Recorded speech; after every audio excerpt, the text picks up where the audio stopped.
All right, ladies and gentlemen, we've had some successes and we've had some failures.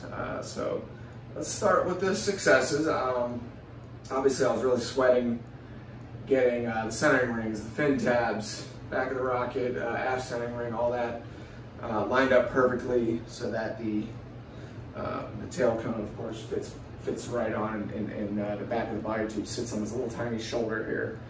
So I did. I was very careful about that, and I have these two fins on, nice and straight and true. I have full confidence in these two fins. I'll pull it out and show you what I got going on, but and tell you what happened otherwise. However, test fit this. This is a good deal right here. Bop, bop, bop, turn, boom, straight on there. I do have this body tube pulled up a little, but in fact, I can even close that up easy enough. Just kind of push and pull it over there. Right there. There we go. Now it's closed up. So screw that on. Boom. Sits right in there. Snugs up good. It sits down on the retainer threads and then sits up against the body tube nice and tight. So that came out beautifully. Now we ran into a problem as I was assembling the fin cam. I think you guys knew I was in trouble when I said what could go wrong, right? That's when you all laughed and said, yeah, you're in for it now. So, and that was true. Can I do this again? Oh, there we go. So, just pull this out. I don't have a lot of epoxy. These are just the root edge only right now, and a couple of CA tacks. But they're solid. They ain't going anywhere. They're pinched in here nice and tight. These hold them good. But anyway, these are not the fins I started with, though. These are two other fins. These were the first two fins I attempted. If you look at the root edge, you can see where there was epoxy applied. I actually had these things installed, both of them.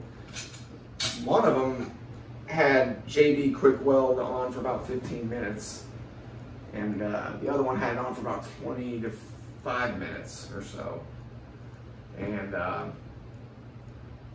was able to rip them off without damaging anything, thank God. I was just working back and forth. It took a little bit of paper off, but no big deal. It's like top layer. So anyway, the problem I was having aligning these things, and you know, I knew my lines were right and carefully drawn and measured and all that, and it was lined right up with the slots here. I just had the motor mount pulled out a bit, and that's how I was kind of lining it up. But I could not for the life of me get both ends on their marks, basically. And as I'm sighting this thing, I could see that there was a slight twist in it, in this fin, this plywood, 1/8" plywood fin. It had a twist, just a slight twist in it, but it was certainly noticeable. And I think I just went into full denial mode at that point. Like, no, we don't see that. No, that's not happening. No, we're just going to proceed. And, you know, so I'm just like kind of ignoring the obvious because it was so demoralizing. But anyway, I ended up just saying there's no salvage in this. It can't, you know, I can't do anything with this right now. I was able to get them off and just left it at that. And I just kind of quit in frustration last night. But got up this morning, and I checked the fins real carefully. I realized that I had two perfectly straight fins. These are perfect. There is no deviation. They're right down the center line, right where they're supposed to be. They line up perfectly with the slots in the body tube. So these are good. I do need to reinforce them, which I'm going to do heavily here shortly. But these fins here, and this one too, doesn't have a twist, but it does have, it's actually very true except for about here up, and at that point, that's where it starts to, the point just kind of starts to veer off in another direction. So that's the two problems.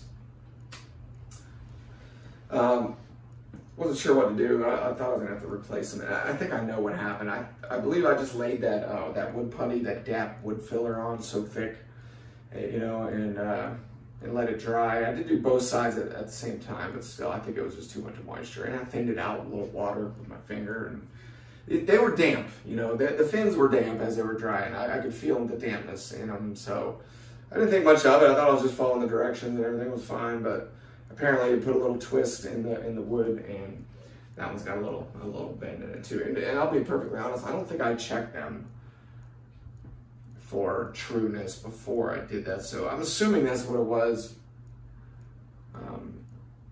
Yeah, I'm almost sure that's what it was. I think that they seemed to me like they were pretty flat as I was working with them before that. But anyway, we're going to sand off all of this. Is a remedy recommended by a couple guys in the forum. Thank you very much, fellas. I'm going to go ahead and try it, and I'm going to sand the crap out of this filler, because I mean, there is not a grain to be seen on there. It's actually, I almost left like a thin layer of pure filler on top. I'll get down to the grain real good, get as much off as I can on both sides. More sanding, hey, my favorite. This is fun. So anyway, get all that off, get all dusty and dirty and nasty, and then go to Home Depot and do what? What am I going to do at Home Depot? Get some clamps. Yeah, get some big, strong spring clamps.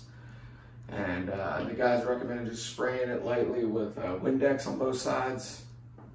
Something to do with the ammonia in there. Affects the fibers and the glue, I guess, in the plywood. But so I'll do that and get some soaked in there, and then clamp it down real good. I have a little granite cutting board here. That'll make, I mean, this thing is very, very straight. And so I figured I could, nice and flat. So I could lay them on here and just clamp them down real good everywhere. And then I have a space heater as well that really throws some hot air. So I'll rig them up in front of the space heater so that heat is blowing right on them, and then just rotate them as that goes on. Hopefully that'll fix it, man. I really do. I mean, I would have had the fin can in, ready to get that epoxied in, which looks like it's going to be a little challenging. I just have to think that through carefully and take my time with that. I mean, for you guys, this is probably simple stuff, you know, that you just slap this thing together in no time, but I have not done this in a long time, or to this quality of build, but, so yeah, I'm just gonna take my time with that, getting the epoxy up in the centering rings, and then I'm gonna get one on here. I guess I can go down through the fin slots for that, maybe this one too, but we'll figure it out, we'll get it in there securely. But yeah, I was gonna try to flatten out the fins that way with a little Windex, a little heat, and some pressure. Hopefully that'll work. Heat and pressure, you can accomplish a lot with heat and pressure. That's how carbon turns into diamonds. So I'm gonna apply a lot of heat and pressure. But I don't know if I'm gonna reinforce this first just to get it curing. I probably will, it makes sense. Get that curing good, and then head to Home Depot. I'm not in a hurry to get that sanded. I'll go there first. I'm not dusty before I go getting in the car. Anyway, that is the plan, is to finish this. I don't know how long that's going to have to stay down. I would think overnight maybe. I don't know. Hopefully not that long. But whenever, that has to be addressed, and I can't do anything until then. So that's two roadblocks I hit. One with the avionics bay. That reminds me, I'll take this with me, see if I can't get a piece of this to work. See that knot? I can't even get that thing off now. Just trying to. I can't even get that knot off of there. So yeah, I'll take that with me. I don't know if they'll cut it for me though. All right, gentlemen, ladies and gentlemen, we're gonna get going, and I'll add to the update as we go.